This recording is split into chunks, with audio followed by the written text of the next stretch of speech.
Hi friends, welcome to Vettu Tamil NEET Academy Salem. இந்த வீடியோவில் நம்ம எதை பற்றி பார்க்க போகிறோம் அப்படின்னு கேட்டிங்கன்னா என்எம்சியோட ஒரு லேட்டஸ்ட் அப்டேட். பட் அது நிறைய ஸ்டூடெண்ட்ஸ்க்கு ஹெட்டேக்காக மாறி இருக்குது. அது என்ன அப்படிங்கிறதையும் பார்த்துடலாம். வீடியோவை ஸ்டார்ட் பண்ணுறதுக்கு முன்னாடி 3 முக்கியமான அப்டேட் சொல்லிவிட்டு நம்ம ஸ்டார்ட் பண்ணலாம். ஃபஸ்ட்டு வந்து பார்த்திங்கன்னா நம்ம 7.5 ஸ்டூடெண்ட்ஸ்க்கு ஃப்ரீ கிராஷ் கோர்ஸ் பண்ணலாம் அப்படின்னு சொல்லிட்டு இந்த இயர் டிசைட் பண்ணியிருக்கோம். அதுக்காக ரெஜிஸ்ட்ரேஷன் பண்ணுறதுக்கு கீழே காண்டாக்ட் நம்பர் கொடுத்துருக்கேன். நீங்கள் அதை கால் பண்ணி ஃப்ரீ ரெஜிஸ்ட்ரேஷனாகவே பண்ணிக்கலாம். அண்ட் வந்து எவ்ரி சண்டே நம்ம ஸ்டூடெண்ட்ஸ்க்கு ஃப்ரீயாக ஃபுல் மாடல் டெஸ்ட் வைக்கிறோம். அந்த டெஸ்ட்டும் வந்து assessment reason match the following Tamil and English மீடியத்தில் நீட் 2020 என்ன மாதிரி கொஷின்ஸ் வரப்போகுது அப்படிங்கிறத ப்ரிடிக்ட் பண்ணி உங்களுக்கு டெஸ்ட்டாக கொடுத்துருக்கோம். அது ஃப்ரீயாக கொடுத்துருக்கோம். எவ்ரி சண்டே நடந்துகிட்ருக்கு. சேலத்தில் இருக்க மாணவர்கள் அதை பயன்படுத்திக்கலாம். சார் நான் டோட்டலாக எல்லா புக்லெட்ஸும் எனக்கு வேணும் சார் அப்படின்னு சொல்கிறவங்க தனியாகவே பை பண்ணிக்கலாம். 5000 4000க்கு வெளியே வந்து பார்த்திங்கன்னா சேல் பண்ணிகிட்ருக்காங்க. நம்ம 3500 கொடுத்துட்ருக்கோம். மறக்காமல் அதையும் நீங்கள் பயன்படுத்திக்கிங்க. இந்த 3 முக்கியமான அப்டேட்ஸும் நம்ம பார்த்துட்டோம்.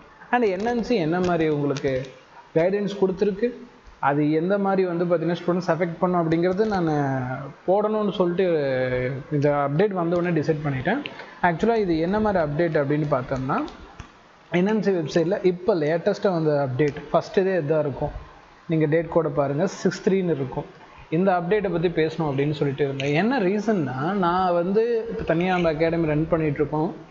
இதுக்கு முன்னாடி சில அகாடமியில் டைஅப் பண்ணி ஒர்க் பண்ணிகிட்டு இருந்தோம் இல்லையா, அந்த அகாடமி சார்ந்தவங்கெல்லாம் வந்து அப்ராடு ஏஜென்சி வச்சுருந்தாங்க. நீங்கள் தமிழ்நாட்டில் வந்து பார்த்திங்கன்னா நீட் எக்ஸாம் வந்து கிராக் பண்ண முடியலன்னா அப்ராடில் போய் படிக்கிற மாதிரி ரஷ்யா, உக்ரைன் இந்த மாதிரி பர்டிகுலர் பிளேஸில் இருக்கக்கூடிய இதுக்கும் இன்னும் நல்லா இப்போ நிறைய பர்டிகுலருக்கு என்னையுமே வந்து பார்த்திங்கன்னா அதுக்கு ஸ்பான்சர் பண்ண சொன்னாங்க. லைக் நம்ம யூடியூப் சேனலில் ப்ரொமோட் பண்ண சொன்னாங்க. நான் இனிஷியல் ஒரு வீடியோ பண்ணேன், கொஞ்சம் தான் நான் ரிசர்ச் பண்ணேன், ரொம்ப டெப்த்தாக ரிசர்ச் பண்ணல. அப்புறம் பண்ணதுக்கு அப்புறமேட்டுக்கு இன்னும் கொஞ்சம் தெரிஞ்சுக்கணும்னு சொல்லிட்டு அந்த பர்டிகுலர் பர்சன்ஸ் கிட்ட நம்ம டைப் பண்ணிட்டு இருந்தோம் இல்லையா, அவங்க நீட்டுக்குலாம் வச்சுட்டு இருக்காங்க. ஆக்சுவலாக அவங்க என்ன பண்ணுறாங்கன்னா நீட் அகாடமி மாதிரி வச்சுட்டு அதில் ஃபெயில் ஆகிறவங்களாம் வந்து பார்த்திங்கன்னா பிரெயின் வாஷ் மாதிரி பண்ணுறாங்க. அதான் இங்கிறது நான் படிக்க முடியாது, நீ அப்ராட் போயிடு அப்படின்ட்டு. அதில் ஒரு 1 லட்சம் 2 லட்சம் கமிஷன் வந்து பார்த்திங்கன்னா இந்த அகாடமி வச்சுருக்காங்களே அந்த பர்சனுக்கு வருது. இந்த மாதிரி ஒரு செயின் நெட்வொர்க் இருக்குது இல்லையா, இது பெரிய ப்ராப்ளம் இல்லை. ஏன்னா ஸ்டூடெண்ட்ஸ்க்கு இங்கே மேக்ஸிமம் சீட்டு கிடைக்கல அப்படின்னா அப்ராட்லேயே போய் படிக்கலாம், அது அவங்க சாய்ஸ், நம்ம இது தப்பு சொல்லலை. பட் என்ன பிரச்சனை நடக்குதுன்னா, இப்போ ஃபார் எக்ஸாம்பிள் உக்ரைனில் படிக்கிறாங்க அப்படின்னா அந்த உக்ரைனில் ஏதாவது ஒரு பிரச்சனை வரப்போ இந்த ஏஜென்சி சப்போர்ட் பண்ணுதானா கிடையாது. இதை நம்ம கேட்டு பார்த்தோம். ஒருவேளை ஸ்டூடெண்ட்ஸ்க்கு இப்படி ஏதாவது அங்கே போய் படிக்கிறாங்களா, அந்த கண்ட்ரியில் ப்ராப்ளம் வந்தால் நீங்கள் என்ன சார் பண்ணுவீங்கன்னா, நம்ம எதுவும் பண்ண மாட்டோங்க சார், நம்மளோட இது வந்து ஃபுல்லாக அட்மிஷன் மட்டும்தான், அட்மிஷனுக்கு அப்புறம் அவங்க பேரண்ட்ஸ் பார்த்துக்கணும்னு சொல்லிட்டாங்க. அப்படி சொல்கிறப்போ வேணாம், என்னது இது கடைசி வரைக்கும் சப்போர்ட் பண்ணணும், ஒரு ஏஜென்சியை நம்ம ரன் பண்ணுறோம், ஒரு கன்சல்டன்சின்னு சொல்லிட்டு ரன் பண்ணுறோம் அப்படின்னா கடைசி வரைக்கும் சப்போர்ட் பண்ணணும். ஆனால் அப்படிலாம் சப்போர்ட் பண்ண மாட்டாங்க அப்படின்னு சொன்னோடனே சரி ஓகே நமக்கு செட் ஆகாது, நம்ம பண்ணுற மாதிரி இருந்தால் கடைசி வரைக்கும் பண்ணணும், இல்லையா பண்ணவே வேணாம்னு சொல்லிட்டு நான் அதுலேருந்து வெளியே வந்துட்டேன். அந்த ஒரு வீடியோ போட்டு டெலிட் பண்ணிட்டேன். இஃப் இன்கேஸ் அந்த வீடியோ நீங்கள் பார்த்துருந்தீங்கனாலும் நான் சொல்கிறது என்னன்னா, நான் மறைக்கல, ஃபஸ்ட்டு ஒரு வீடியோ போட்டேன். பட் அதுக்கப்புறமேட்டுக்கு அது ரொம்ப தப்புன்னு தெரிஞ்சோடனே தூக்கிட்டேன். இன்றைக்கி வரைக்கும் நம்ம அப்ராடு வந்து ப்ரொமோட் பண்ணல. அப்ராடில் போய் எம்பிபிஎஸ் பண்ணுங்க அப்படின்னு நம்ம ப்ரொமோட் பண்ணல. அதை அவங்களோட இண்டிவிஜுவல் சாய்ஸாக கொடுத்துட்டோம். பட் கண்டிப்பாக வரும். இந்த நீட் எக்ஸாம் முடிஞ்சோடனே நிறைய ஸ்டூடெண்ட்ஸ் வீக்காக இருப்பீங்க, ஃப்ரெஜைலாக இருப்பீங்க நிறைய. ஏன்னா எல்லாருக்குமே இங்கே ரிசல்ட் வரப்போகிறது இல்லை இல்லையா. அப்போ அவங்க வந்து மினிமம் மார்க்கோ இல்லை லோ மார்க்கோ பாஸ் மார்க்கோ எடுத்திருந்தால் ஒரு குறிப்பிட்ட ஏஜென்ட்ஸ் வந்து பிரெயின் வாஷ் பண்ணுவாங்க. ஆடு மூலமாக எல்லா பிளேஸுமே அவங்களை வந்து ரீச் பண்ணுவாங்க. கம்மியான செலவு, வருஷம் 1 லட்சம் 2 லட்சத்துக்கு எம்பிபிஎஸ் பண்ணலான்ட்டு வெளியே கூட்டிகிட்டு போயிடுவாங்க. பட் அங்கே போகிறப்ப நிறைய பிரச்சனைகள் ஏற்படும். அந்த மாதிரி பிரச்சனைகள் ஏற்படுறப்போ அவங்க சப்போர்ட் பண்ண மாட்டாங்க. இப்போது ஏன் இதை பற்றி நம்ம பேசிகிட்டு இருக்கோம் அப்படின்னு பார்த்தோம்னா, இந்த என்எம்சி நோட்டிஃபிகேஷன் கிட்டத்தட்ட 11 பக்கம் இருக்குது. இந்த 11 பக்கமும் வந்து பார்த்திங்கன்னா ஸ்டூடெண்ட்ஸோட அந்த எம்பிபிஎஸ் கோர்ஸ் டியூரேஷனை லென்த் ஆக்கியிருக்கு. மிகப்பெரிய தலைவலியாகவும் இருக்குது. இது ஸ்டூடெண்ட் சைடும் மிகப்பெரிய பாதிப்பு. இதை எப்படி வந்து பார்த்தீங்கன்னா ஓவர் கம் பண்ணுற போகிறாங்க அப்படின்னு தெரியல. சரி, ஆக்சுவலாக என்ன நடந்திருக்கு அப்படின்னு பார்க்கலாம். இப்போ வந்து இதை ஷார்ட் ஸ்டோரியே சொல்கிறேன். 11 பக்கம் நான் நீங்கள் ஃபுல்லாக படித்து பார்க்கணும் அவசியம் இல்லை. பட் இதில் மெயின் கண்டென்ட்டை நான் உங்களுக்கு ஷார்ட்டாக சொல்கிறேன். கிட்டத்தட்ட வந்து பார்த்திங்கன்னா இந்த 2020 காலகட்டங்களில் கோவிட் வருது இல்லையா, கோவிட் வந்துட்டு 2019 20 21 டைமில் வந்து நிறைய அப்ராட் ஸ்டூடெண்ட்ஸ் அவங்க நாட்டுக்கே அனுப்பப்பட்டாங்க. ஃபார் எக்ஸாம்பிள் இந்தியாவிலேருந்து போய் படிக்கிறாங்க, ரஷ்யாவிலையோ இல்லை வேறு ஏதோ பகுதியில் படிக்கிறாங்க அப்படின்னா அங்கேருந்து ரிட்டன் இங்கே அனுப்பப்படுறாங்க கோவிட் காரணத்தினால. அப்போ அவங்க இங்கேருந்து ஆன்லைன் கிளாஸஸ் அட்டன் பண்ணுறாங்க. அப்போ அந்த ஆன்லைன் கிளாஸ் அட்டன் பண்ணிட்டு ஒரு கோவிட் முடிஞ்சதுக்கப்புறம் ரிட்டன் போகிறாங்க இல்லையா, ஒரு 1 or 2 இயர்ஸ் இங்கே ஆன்லைன் கிளாஸ் படிச்சுட்டாங்க. ரிட்டன் அந்த பிளேஸ்க்கு போகிறப்ப என்ன நடந்திருக்கு அப்படின்னா, ஃபார் எக்ஸாம்பிள் அவங்க ஃபர்ஸ்ட் இயர் ஆஃப்லைனில் படிச்சிடுறாங்க, செகண்ட் இயரும் தேர்ட் இயரும் கோவிட்னு வச்சுக்கலாம். இப்போ கோவிட் தான் மெயினாக காட்டுறாங்க, பட் இது எல்லாத்துக்குமே அப்ளிகபிள். இப்போ ஃபோர்த் இயர் வந்து பார்த்தீங்கன்னா அகெயின் அதே இடத்துக்கு போய் ஆஃப்லைனில் படிக்கிறாங்க. அங்கே டியூரேஷன் முடிச்சுட்டு இங்கே வந்து என்ட்ரன்ஸ் கிளியர் பண்ணி போஸ்டிங்க்கு இப்போ கேட்குறப்போ என்எம்சி வந்து பார்த்தீங்கன்னா ஒரு செக் வைக்கிது. என்னென்னா செகண்ட் இயர் தேர்ட் இயர் நீங்கள் ஆன்லைனில் படிச்சிங்க இல்லையா, அதை எங்களால் ஏற்றுக்க முடியாது. அந்த செகண்ட் இயர் தேர்ட் இயரில் என்ன சிலபஸ் இருக்கோ நீங்கள் போய் ஆஃப்லைனில் படிச்சுக்கிட்டு அதுக்கான ஃபிசிக்கல் சர்டிஃபிகேட்டோடு வாங்க அப்படிங்கிறாங்க. அப்போ மறுபடியும் ஒரு 2 இயர்ஸ்க்கான எக்ஸ்பீரியன்ஸ் அவங்க கெயின் பண்ணணும். ஒரு கோர்ஸ் முடிஞ்சு போச்சு, ஓகே, அந்த ஸ்டூடெண்ட் அங்கே போய் படிக்கிறான், படித்து முடிச்சதுக்கப்புறம் இங்கே வராங்க, வந்த உடனே ஒரு ஜாப் கிடைக்க போகுது அப்படின்னு நினைக்கிற டைமில் மறுபடியும் போய் படிக்க சொல்கிறாங்க. அப்போது ஒரு பாயிண்ட் என்னன்னு நம்ம தெரிஞ்சுக்கணும்னா, இது கோவிட் மட்டும் இல்லை, ஃப்யூச்சரில் என்எம்சி என்ன மாதிரி பண்ண போகுதுன்னா, இப்போ ஃபார் எக்ஸாம்பிள் உக்ரைன் எடுத்துக்கலாம், அங்கே போர் கட்டம் நடந்துட்டுருக்கு. அதனால் வந்து அங்கே இருக்கக்கூடிய யூனிவர்சிட்டிஸ் இல்லை நீங்கள் ஒரு 6 months 7 months போய் ஆன்லைனில் படிங்கன்னு வீட்டுக்கு அனுப்பிச்சிட்டாங்க அப்படின்னா யோசிச்சு பாருங்கள், இங்கே என்எம்சி அதை ஏற்றுக்காது. மறுபடியும் ரிட்டன் இங்கே வந்து சர்வீஸ் பார்க்குறப்போ அவங்களோட ட்ராக் ரெக்கார்டெல்லாம் செக் பண்ணி பார்க்குறப்போ அந்த 6 மாதம் நீங்கள் எங்கே இருந்தீங்கன்னு கேட்பாங்க. நீங்கள் கண்டிப்பாக இந்தியாவில் இருக்கீங்க அப்படின்னா எப்படி நீங்கள் ஆஃப்லைன் கிளாஸ் அட்டன் பண்ண முடியும்? நீங்கள் போய் அதை ரிட்டன் அந்த யூனிவர்சிட்டிகிட்ட சொல்லி அட்டன் பண்ணிவிட்டு வாங்க அப்படின்னு அனுப்ப போகிறாங்க. அப்போது ஒரு 4 to 5 years வந்து முடிக்க வேண்டியது இன்னும் ஒரு 2 years சேர்ந்து வரப்போகுது. ஒரு 8 years பிஜியோட பண்ணுறாங்க அப்படின்னா இன்னும் ஒரு 2 years சேர்ந்து வரப்போகுது. ஸோ இது ரொம்ப கொடுமையாக இருக்க போகுது. வெறும் கோவிட்டுக்கு மட்டும் இல்லை, ஃபர்தராக எந்த ஒரு ரீசனாலையும் அவங்க மறுபடியும் தன்னோட நாட்டுக்கு அனுப்பப்பட்டு படிக்கப்படுறப்போ அங்கே ஆப்சண்ட் ஒரு எல்லா கிளாஸும் அட்டன் பண்ண சொல்கிறாங்க, திருப்பி போய் படிக்க சொல்கிறாங்க. ஸோ இதை வந்து பார்த்திங்கன்னா சில ரூல்ஸ் மூலமாக சொல்லியிருக்காங்க, என்னென்ன மாதிரி அப்படிங்கிறத ஃபுல்லாக பார்க்கலாம். இதுதான் அந்த 11 பக்கத்துலேயும் கொடுத்துருக்காங்க. முக்கியமாக பாருங்கள், கிட்டத்தட்ட 18 நவம்பர் 2021 முன்னாடி வரைக்கும் நீங்கள் அப்ராடில் படிக்கிறீங்கன்னா ஒரு ரூல் கொடுத்துருப்பாங்க. என்னன்னா, நீங்கள் இதுக்கு முன்னாடி அப்ராடில் போய் சேர்ந்து படிச்சிருந்தீங்கன்னா இப்போ நீங்கள் வந்து ஜஸ்ட்டு எஃப்எம்ஜியை கிராக் பண்ணால் போதுமானது அப்படின்னு சொல்லியிருந்தாங்க இல்லையா. இப்போ என்ன அவங்க ஆட் பண்ண போகிறாங்க அப்படின்னு பார்த்தோம்னா, ஃபுல்லாக ஆஃப்லைன் கிளினிக்கல் ட்ரைனிங் நீங்கள் அட்டன் பண்ணியிருக்கணும் அப்படிங்கிறத ஆட் பண்ணுறாங்க. அதுக்கப்புறம் தான் இந்த எஃப்எம்ஜியை நீங்கள் கிராக் பண்ண முடியும், பாஸ் பண்ணி இங்கே போஸ்டிங் வர முடியும்னு சொல்கிறாங்க. கண்டிப்பாக பாருங்கள், 2021 முன்னாடி ஜாயின் பண்ணியிருக்காங்க அப்படின்னா அப்போ கோவிட் டைம் நடந்துட்டு இருந்திருக்கும் இல்லையா, அப்போ சில ஆன்லைன் கிளாஸ் போயிட்டுருக்கும் இல்லையா, அதெல்லாம் இனிமேல் ஏற்றுக்க போகிறது கிடையாது. இதை வந்து ஆஃப்டர் 18/2021 ரூலில் மாற்றுறாங்க. ஏன்னா 2021 நவம்பருக்கு அப்புறம் நான் வந்து பார்த்தீங்கன்னா அப்ராடில் போய் படிக்கிறேன்னா திருப்பி இங்கே வரப்போ ஒன்று எஃப்எம்ஜியாக இருக்கும், இல்லையா நெக்ஸ்ட் எக்ஸாம் வந்துச்சுன்னா நெக்ஸ்ட் எக்ஸாம் தான். நீட் பிஜி வந்து நீட் பிஜி, இங்கே என்ன என்ட்ரன்ஸோ ஃபைனல் என்ட்ரன்ஸ் இருக்கோ அதை எழுதுகிற மாதிரி இருக்கும். அப்போ அவங்க என்ன பண்ணுறாங்க அப்படின்னு பார்த்தோம்னா 1 year இன்டர்ன்ஷிப் பண்ணணும் இந்தியாவில். ஸோ அங்கே பண்ணி முடிச்சதுக்கப்புறம் இங்கேயும் 1 year இன்டர்ன்ஷிப் பண்ணணும். அதுக்கப்புறம் தான் உங்களுக்கு பர்மனெண்ட் ரெஜிஸ்ட்ரேஷன் சர்டிஃபிகேட் கொடுப்பாங்க. இது நார்மல் தான், இதில் எனக்கு எந்த ஒரு பிரச்சனையும் இல்லை, உங்களுக்கு பிரச்சனை இல்லை. சார் நாங்கள் இங்கே சீட்டு கிடைக்கல, இங்கே சீட் கம்மியாக இருக்குது, நான் அப்ராடில் போய் படிக்கிறேன் அப்படின்னு சொல்லிட்டு நீங்கள் போயிடுறீங்க இல்லையா, இதிலெல்லாம் எந்த ஒரு பிரச்சனையும் இல்லை. ஏன்னா நீங்கள் ரிட்டன் வந்தால் இங்கே எஃப்எம்ஜி எழுதணும் அண்ட் வந்து நெக்ஸ்ட் எக்ஸாம் எழுதணும். இந்த மாதிரி 2 எக்ஸாம்ஸ், ஒன்று எஃப்எம்ஜியாக இருக்கும், நெக்ஸ்ட் எக்ஸாமாக இருக்கும். அதாவது 2021 அப்புறம் போனவங்க இப்போ பண்ணிகிட்டு இருப்பாங்க, இனிமேல் தான் மேபி வருவாங்க, அவங்கள பற்றி பேசிகிட்டு இருக்காங்க. இப்போ என்ன சொல்கிறாங்கன்னா, இந்த 2 பேர்த்துலையுமே யார் யார் ஆன்லைன் ஸ்டடிக்காக நீங்கள் இந்தியா வந்துட்டு போனீங்களோ அதெல்லாம் ஏற்றுக்க முடியாது அப்படின்னு சொல்கிறாங்க. அந்த ஆன்லைனில் இருக்கிற வருஷத்தை வந்து பார்த்திங்கன்னா நாங்கள் கணக்கில் எடுத்துக்க மாட்டோம். நீங்கள் ஆஃப்லைனில் யூனிவர்சிட்டியில் எந்தெந்த வருஷம் படித்தீங்களோ அதை மட்டும்தான் நாங்கள் கணக்கு எடுத்துக்குவோம்.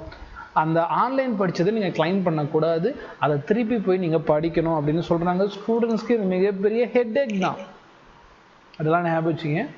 எப்படி அவங்க இன்னொரு வருஷம் வந்து சாக்ரிஃபைஸ் பண்ண போகிறாங்க. இதுக்கு அவங்க என்ன யோசிப்பாங்கன்னா, நான் ஒரு 2 years நீட் எக்ஸாம்க்கே படிச்சிருக்கலாமே, 2021-22 காலகட்டங்களில் நான் 2 வருஷம் நீட் எக்ஸாமே படிச்சிருக்கலாமே அப்படிங்கிற நிலைமை வரும். மறுபடியும் சொல்கிறேன், இந்த 2026 இது எந்த மாதிரி இம்பாக்டை கிரியேட் அப் பண்ண போகுது அப்படிங்கிறது உங்களுக்கு ஒரு ஐடியா நான் கொடுத்துட்றேன். ஃபார் அப்ராட் ஸ்டூடெண்ட்ஸ், நீங்கள் 2026 சார் நான் நீட்டில் பெரிய அளவுக்கு மார்க் எடுக்கல, பட் நான் ஏதோ ஒரு பர்டிகுலர் ஏஜென்சிக்கிட்ட நல்லா பேசி வச்சிட்டேங்க சார், மார்க் பாஸ் பண்ணால் போதே நான் அங்கே போய் சேர்த்து விட்டு நான் எம்பிபிஎஸ் படிச்சு வந்துடுவேன் சார் கம்மி செலவுலன்னு சொல்கிறது ஒரு ட்ராப் தான். நல்லா பாயிண்ட் புரிஞ்சுக்கிங்க. அந்த ஏஜென்சி உங்களுக்கு 4.5 years சப்போர்ட் பண்ணுமா, அந்தளவுக்கு அது நம்பகத்தன்மை வாய்ந்த ஏஜென்சியா, அண்ட் அந்த யூனிவர்சிட்டி அந்தளவுக்கு உங்களுக்கு நம்பகத்தன்மை வாய்ந்ததா, அது என்எம்சியோட டைஅப்பில் இருக்கா, என்எம்சியோட நார்ம்ஸை ஃபாலோ பண்ணுதாங்கிற துல்லியமான நாலேஜை நீங்கள் அனலைஸ் பண்ணணும். இது மிகப்பெரிய வேலை, கண்டிப்பாக செஞ்சு தான் ஆகணும். இல்லை சார் நான் செய்ய மாட்டேன் அப்படின்னா நீங்கள் அங்கே போய் ஏதோ ஒரு விஷயத்துக்காக இங்கே ரிட்டர்ன் வந்துட்டீங்கனாலோ, ஏதோ ஒரு பிரச்சனையால் இங்கே அனுப்பப்பட்டீங்கனாலோ அது என்எம்சி ஏற்றுக்க போகிறது கிடையாது. என்எம்சி மறுபடியும் படிக்க தான் சொல்லுது. அதுக்கு நீட்டுக்கு நீங்கள் 1 இயர் ட்ராப் பண்ணி எழுதிட்டு இந்தியாவிலே போயிடலாம். இந்தியாவிலே ஒரு நல்ல கோச்சிங் சென்டராக சேர்ந்தோ இல்லை நல்ல செல்ஃபாக படித்தோ இந்தியாவிலே ஏதோ ஒரு காலேஜை நீங்கள் பிடிச்சிடலாம். ஸோ அப்படிங்கிறப்போ இப்படி தான் நம்ம யோசிக்கணுமே தவிர்த்து நான் அப்ராட் அப்படிங்கிறது ஷார்ட்கட் பார்த்து சூஸ் பண்ணுற முடிய நல்லா யோசிச்சு பார்த்துங்க. ஏன்னா ரிட்டன் இங்கே வந்து நீங்கள் என்ட்ரன்ஸ் எழுத போகிறீங்க, அதை ஃபெயிலானால் மறுபடியும் எழுதணும். அதுக்கப்புறமேட்டு இங்கேயுமே இன்டர்ன்ஷிப் இருக்குது, இந்த மாதிரி நிறைய விஷயங்கள் இருக்குமா, நீங்கள் கேர்ஃபுல்லாக பார்த்துக்கணும். ஸோ நல்லா ப்ராப்பர் கிளினிக்கல் நாலேஜுங்கிறது இப்போ என்எம்சி வந்து பார்த்தீங்கன்னா கம்பல்சரி ஆகுது. நல்லா புரிஞ்சுங்க, எம்பிபிஎஸ்னாலே என்எம்சி வந்து சாஃப்டான விஷயங்களை டீல் பண்ணாது.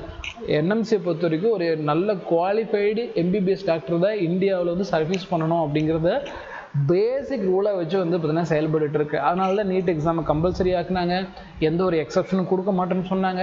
இந்த மாதிரி நிறைய விஷயங்களை கொண்டு வந்ததுக்கு காரணம் நல்ல குவாலிஃபைடு டாக்டருக்காக மட்டும்தான். நிறைய பேர் வந்து பார்த்திங்கன்னா இதனால் பாதிக்கப்படுவாங்களான்னா கண்டிப்பாக இந்த அப்ராட் போனவங்க அவங்க பாதிக்கப்பட்டிருப்பாங்க. ஸோ 2வது பட்சம் இப்போ யார் அப்படின்னா புதுசாக நான் போகிறேன்னு நினைக்கிறவங்க, ஃப்யூச்சர்லி இந்த மாதிரி ஏதோ ஒரு பேண்டமிக் வரலாம், ஃப்யூச்சர்லி இந்த மாதிரி ஏதோ போர்க்கால நடவடிக்கைகள் இருக்கப்படலாம். எதாக இருந்தாலுமே நீங்கள் தான் 1க்கு 2 டைம் அனலைஸ் பண்ணிவிட்டு எனக்கு ஓகேவா அப்படின்னு செக் பண்ணி போகணும். இல்லையா இந்தியாவிலேயே வந்து பார்த்திங்கன்னா ஒரு 1 or 2 years ட்ராப் எடுத்து படிக்கிறது பெட்டர்னு நான் சஜஷன் பண்ணுவேன். அதுவும் இல்லையா பெட்டரான நிறைய பேராமெடிக்கல் கோர்சஸ் இருக்குது. மாணவரோட சாய்ஸ் தான், எண்ட் ஆஃப் த டே மாணவரோட சாய்ஸ் தான். ஏன்னா கவர்மெண்ட் சைட்லேருந்து எம்பிபிஎஸ் சீட்டை இன்க்ரீஸ் பண்ணுறதுக்கான வாய்ப்புகள் இல்லை. நம்ம எவ்வளோ டைம் கேட்டாலுமே அவங்க பண்ண போகிறது கிடையாது. அவங்களோட ஒர்க்கில் தான் இருப்பாங்க. நம்மளோட விஷயத்தில் கேர்ஃபுல்லாக இருக்கணும் அப்படிங்கிற விஷயத்த இந்த வீடியோவில் நான் சொல்கிறேன். இது மூலமாக வந்து பார்த்தீங்கன்னா நான் தம்பனையில் 9 years சொல்கிறேன், சம்டைம் இதை விடவும் லேட் ஆகலாம். ஒரு 10 to 12 years நம்ம இதுலேயே மாட்டிக்கிட்டு தான் இருக்கணுமா அப்படிங்கிற ஒரு பெரிய விஷயம் மட்டுப்படுத்தப்படுறப்போ நம்ம திருப்பியும் எப்போ கிளினிக்கல் ப்ராக்டிஸ் வருவோம், மற்ற நம்மளோட இருக்கவங்க எல்லாருமே செட்டில் ஆகிருப்பாங்க, நம்ம இதுக்காகவே ஒர்க் பண்ணிகிட்டு இருக்க மாதிரி இருக்கும். சம்டைம் எம்பிபிஎஸ் ஸ்டூடெண்ட்ஸ் வெறுத்துருக்காங்க. நிறைய பேர் வந்து பார்த்திங்கன்னா எம்பிபிஎஸ் ஒர்க் பண்ணிக்கிட்டு பார்ட் டைமில் வேறு ஒர்க்கும் பண்ணுறாங்க, ஜொமேட்டோலாம் ஓட்டுறாங்க, நியூஸில் இருக்குது, நீங்கள் போய் பாருங்கள்.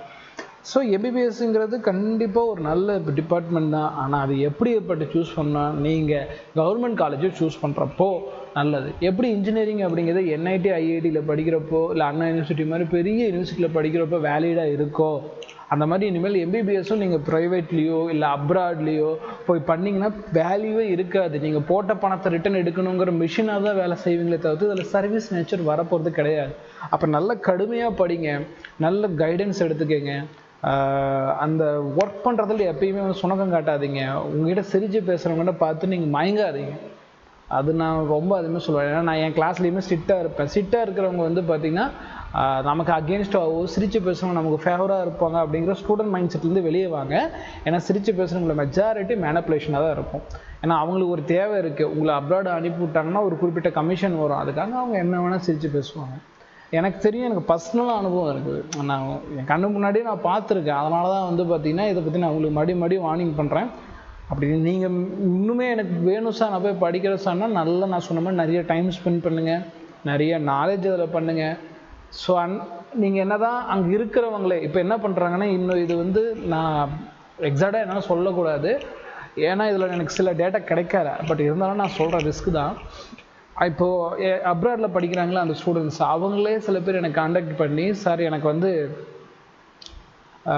ஸ்டூடெண்ட் ஜாயின் பண்ணி விடுங்க, உங்களுக்கு கமிஷன் தரேன்னாங்க. நான் உங்களோட யூனிவர்சிட்டி அனுப்பிவிடுங்கன்னு சொன்னேன். அவங்க என்ன யூனிவர்சிட்டி படிக்கிறாங்க என்ன எதுன்னு தெரிஞ்சுக்குவேன், ஆனால் கண்டிப்பாக சஜஷன் பண்ண மாட்டேன். அனுப்பிவிட சொல்லியிருந்தேன். அதுக்கப்புறம் அனுப்பிவிட்டாங்க. ஆஸ் யூஷுவல் ஐ நோ இது நம்ம ஏன் பண்ணுவோம்னா அப்படியே கடப்பில் போட்டேன். இப்போ பாயிண்ட் என்ன அப்படிங்கிறது நீங்கள் சொல்கிறதுக்கு ட்ரை பண்ணுறேன்னா, நீங்கள் அப்ராடில் போய் எம்பிபிஎஸ் பண்ணுறது இனிமேல் வேலிட் இல்லை, அங்கே போய் ஆள் சேர்க்குறீங்க. இப்போ அந்த ஸ்டூடெண்ட் வந்து இப்போ டாக்டர் படிச்சுட்டு வந்து சர்வீஸ் எல்லாம் பார்க்கல, இப்போ ஆள் சேர்க்குறாரு, அது மூலமாக ஒரு கமிஷன் அவருக்கு வருது. இப்படி ஆள் சேர்க்குற வேலையாக மாறி போச்சு. இது ட்ரூ, ரொம்ப ரொம்ப உண்மை. அப்புறம் எதுக்கு ஒரு ஸ்டூடெண்ட் எனக்கு கால் பண்ணி என்னோட யூடியூப் சேனல் மட்டும் இல்லை எல்லா யூடியூப் சேனலையும் கால் பண்ணியிருப்பான்னு வச்சுக்கோங்களேன், நாங்கள் ஒரு குறிப்பிட்ட அமௌண்ட் தரோம் அப்படி யூடியூப் சேனலில் வந்து பார்த்தீங்கன்னா சொல்லுங்கள் பேசுங்க அப்படின்ட்டு. நான் வந்து எத்திக்ஸாக இருக்கிறப்போ என்னால் முடியாது, இந்த மாதிரி விஷயங்களை பண்ண முடியாது. பண்ணாலுமே என்னால் கடைசி வரைக்கும் டிஃபெண்ட் பண்ணணும். ஃபார் எக்ஸாம்பிள் ஒரு 4 to 5 ஸ்டூடெண்ட்ஸ் இருந்தாலுமே நான் ஆஃப்லைன் கிளாஸஸ் நடத்துவேன். அகாடமி நம்மளை நம்பி நம்ம இந்த ஸ்டூடெண்ட்ஸ் வந்து ஏமாந்துடக்கூடாதுன்னு சொல்லிட்டு கஷ்டப்பட்டு நடத்துவேன், லாபத்துக்காகலாம் நடத்துகிற ஆள் கிடையாது. அப்படிங்கிறப்போ அப்ராடுங்கிறது எவ்வளோ பெரிய டிசிஷன், ஒரு 5.5 years சப்போர்ட் பண்ணணும் அப்படிங்கிற எல்லா விஷயங்களும் இருக்குது இல்லையா. ஸோ மாணவர்களுக்கு நான் மறுபடியும் சொல்கிறது, நீங்கள் அப்ராட் போய் படிக்க வேணாம், என்னோடய சஜஷன் வேணவே வேணாம். 1 or 2 years ட்ராப் எடுத்து இங்கேயே படிங்க. இஃப் இன்கேஸ் கிடைக்கல இன்னொரு கோர்ஸ் சூஸ் பண்ணி படிங்க. இவனை பிகாஸ் இப்போ நான்லாம் அந்த மாதிரி தான் படித்து வந்தேன். ஸோ மறுபடியும் லைஃப்பில் ரிட்டன் எப்போ ஆப்பர்ச்சுனிட்டி கிடைக்குதோ மறுபடியும் எம்பிபிஎஸ் எழுதலாம். பட் தேவையில்லாமல் தவறான சஜஷன் எடுத்துக்கிட்டு பிடிக்காத இடத்துல போய் மாட்டிக்காதீங்க. வெறும் நீங்கள் டாக்டர் படிக்கணும் அப்படிங்கிற ஒரு விஷயத்துக்காக உங்களோட லைஃப்பில் இருக்கக்கூடிய வேல்யூபிள் டேஸ் எல்லாத்தையுமே இழந்துடாதீங்க அப்படின்னு நான் சொல்லிவிட்டு இந்த வீடியோ நான் கன்க்ளூட் பண்ணிக்கிறேன். இன்னுமே இது அப்ராட் அட்மிஷனில் நடக்கணும் நிறைய விஷயங்களை பற்றி பேசணும். இது ஒரு நல்ல ஒரு ஸ்டார்டிங் வீடியோவாக அமையும் நான் நினைக்கிறேன். அடுத்தடுத்த வீடியோவில் அதை பற்றி பேசலாம். உங்களுக்கு அப்ராட் ரிலேட்டடாக எந்த ஒரு இதாக இருந்தாலும் எனக்கு கமெண்ட் பண்ணுங்கள். நம்ம இன்னும் ஃபர்தராக பேசலாம். நான் அப்ராடில் பாதிக்கப்பட்டிருந்தாலும் கமெண்ட் பண்ணுங்கள், கண்டிப்பாக அதை பற்றி பேசுகிறேன். அண்ட் வீடியோட எண்டில் 1 செகண்ட் வந்து பார்த்தீங்கன்னா நம்ம சில அதே இம்பார்ட்டண்டான அனௌன்ஸ்மெண்ட் கொடுத்துட்றேன். நீங்கள் 2026க்கு ப்ரிப்பேர் பண்ணிகிட்டு இருக்கீங்க அப்படின்னா நம்ம அகாடமியில் சண்டே இங்கிலீஷ் மீடியம் தமிழ் மீடியத்துக்கு ஃபுல் டெஸ்ட் மாடலில் புக்லெட்ஸோட டெஸ்ட் நடத்திட்டு இருக்கோம். அந்த புக்லெட்ஸும் நீங்கள் ஃப்ரீயாக வாங்கிக்கலாம். ரெஜிஸ்டர் பண்ணி வந்து நீங்கள் டெஸ்ட் எழுதுங்க. கேம்பஸ் வந்து சேலத்தில் லொக்கேட் ஆகிருக்கு. ஃபர்தர் டீட்டெயிலுக்கு இங்கே அதில் காண்டாக்ட் நம்பர் கொடுத்துருக்கேன். ஃபஸ்ட்டு காண்டாக்ட் நம்பரை காண்டாக்ட் பண்ணி நீங்கள் ஃபுல் டீட்டெயிலும் கேட்டுக்கலாம். அண்ட் வந்து கிராஸ் கோர்ஸ்க்கு 7.5% ஸ்டூடெண்ட்ஸ்க்கு வந்து 28/3/2024 ஃப்ரீ பேட்சும், மற்ற ஸ்டூடெண்ட்ஸ்க்கு பெய்டு பேட்ச் தான். ஓகேங்களா? 7.5ல் ஒரு 25 ஸ்டூடெண்ட்ஸ் வரைக்கும் நம்ம வந்து பார்த்தீங்கன்னா ஃப்ரீ பேட்ச், அது ரெஜிஸ்ட்ரேஷன் பண்ணணும். ரெஜிஸ்ட்ரேஷன் பண்ணலைன்னா அவங்களுக்கு கிடையாது. இவங்களுக்கு வந்து பார்த்தீங்கன்னா ஃப்ரீ பேட்சுங்கிறது அனௌன்ஸ் பண்ணியிருக்கோம். அண்ட் மற்ற ஸ்டூடெண்ட்ஸ் வந்து பெய்டு பேட்ச் தான், அது கம்மியான ஃபீஸ் தான். அடுத்தடுத்த வீடியோவில் நான் அனௌன்ஸ் பண்ணுறேன், தாராளமாக ஜாயின் பண்ணிக்கலாம். அதுக்கான further detail and registration compulsory. எப்போ ரெஜிஸ்ட்ரேஷன் பண்ணணும் அப்படின்னா 9080549820 கனெக்ட் பண்ணுங்கள், ரெஜிஸ்டர் பண்ணிக்கலாம் அப்படின்னு சொல்லிட்டு நீங்கள் டெஸ்ட் புக்லெட் தனியாக பை பண்ணி வாங்கணுன்னாலும் இந்த நம்பரை கான்டாக்ட் பண்ணுங்கன்னு சொல்லிட்டு இந்த வீடியோ நான் என் பண்ணிக்கிறேம்மா. இதே மாதிரி இன்னொரு யூஸ்ஃபுல்லான வீடியோவில் மீட் பண்ணலாமா. தேங்க்யூ ஃபார் யூ வாட்சிங்.